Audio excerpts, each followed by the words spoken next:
A ver, ¿es posible que un solo libro pueda definir el destino de todo un país? Pues a mediados del siglo XIX, un pensador argentino exiliado, Juan Bautista Alberdi, escribió la obra que se convertiría ni más ni menos que en el proyecto de la Argentina moderna. Vamos a meternos de lleno en estas ideas que, para bien y para mal, le dieron forma a una nación. Y empezamos fuerte, con la que es quizás la frase más contundente de Alberdi, una que resume toda su visión del mundo. Es un diagnóstico brutal, radical. Para él, bárbaro era, todo lo que no siguiera el modelo de progreso industrial europeo. Y sobre esta premisa, sobre esta idea, lo construyó absolutamente todo. Es que para Alberdi, el problema de Sudamérica no era realmente político, sino de civilización. Y la solución, claro, no iba a venir de las urnas ni de los ejércitos, no. Vendría de una transformación demográfica total. Bien, antes de proponer una cura, Alberdi necesitaba definir la enfermedad, que era lo que estaba fallando en las jóvenes repúblicas sudamericanas. Pensemos en el escenario. Ya habían pasado décadas desde las guerras de independencia, pero la prosperidad, esa no llegaba. El continente era como un gigante dormido, riquísimo en recursos, pero vacío de gente y sobre todo de progreso.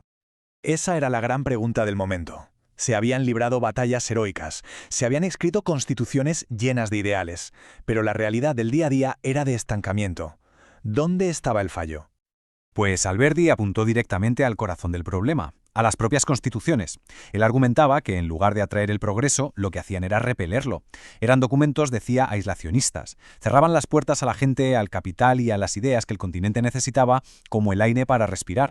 El verdadero reto, por lo tanto, era este.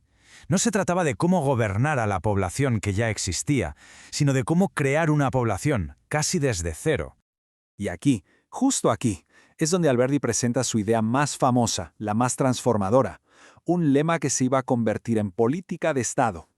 Simple, directo y revolucionario. Para Alberdi, la principal tarea de un gobierno sudamericano no era administrar, sino atraer. Poblar el desierto no era una política más, era la política.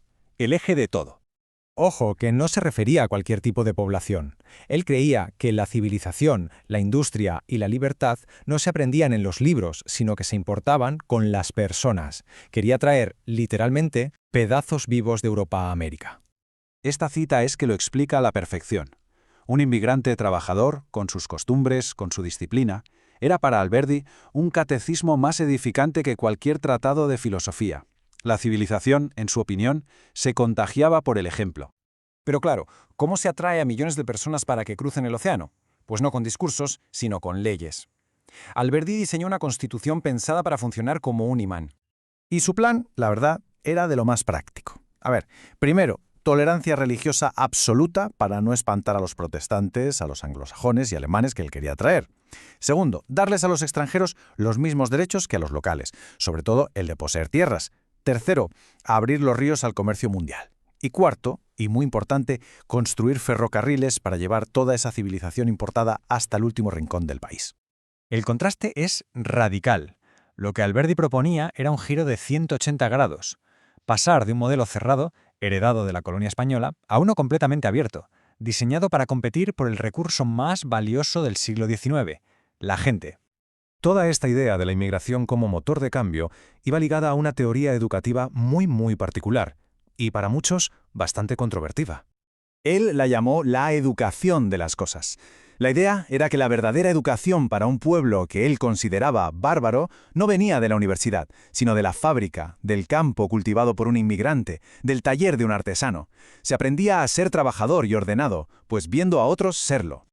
De hecho, Alberdi sentía un desprecio bastante profundo por la educación tradicional de su época.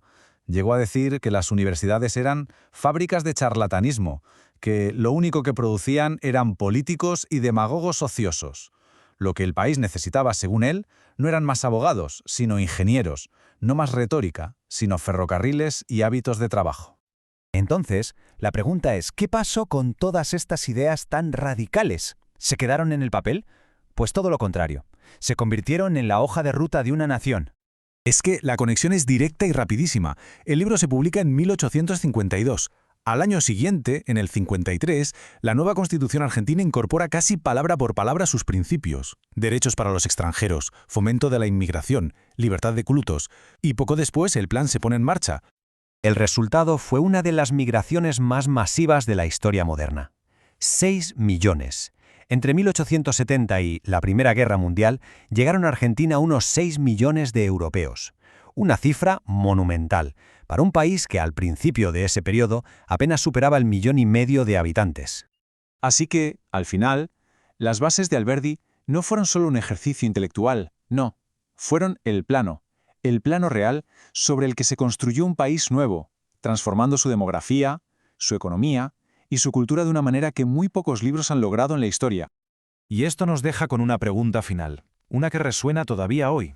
El proyecto de Alberdi fue en esencia un intento de importar un futuro, de trasplantar una civilización entera.